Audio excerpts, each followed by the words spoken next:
gabi sa inyong lahat, mga kababayan. Ngayon, ang programa natin ay magsisimula na. Ang ating programa ay magsisimula sa malamig na simoy ng hangin at ningning ng mga ilaw. Dama talaga ang diwa ng Pasko ngayong gabi. Ating ipinagdiwang ang musika na magdadala ng saya, inspirasyon at pagkakaisa sa ating lahat.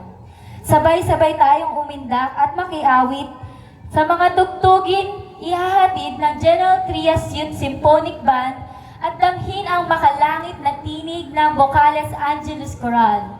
Sa pagsasama ng makabagdamdaming tinig at kahangahangang musika, asahan ang isang gabi ng talento at pusong nagdiriwang ng diwa ng Pasko. Ihanda na ang iyong mga puso't palakpak para sa isang gabi ng musikang puno ng saya. Sa gabing ito, aming ipinakilala sa inyo, isang banda na binubuo ng mga mahuhusay na musikero, isang banda na puno ng talento, ang General Trias Youth Symphonic Band. Kilala ang General Trias Symphonic Band sa kanilang kahangahangang pagganap sa musika. Gamit ang kanilang husay at talento, nakamit nila ang maraming tagumpay sa larangang ito.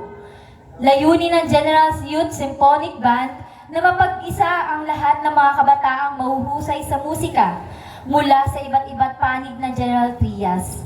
Layunin din nila na mapanatili ang kultura ng musika at ang malakas na tradisyon ng banda na lungsod.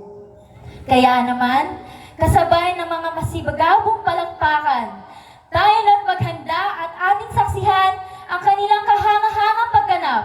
Ating tunghayan ang General Trias Youth Symphonic Band!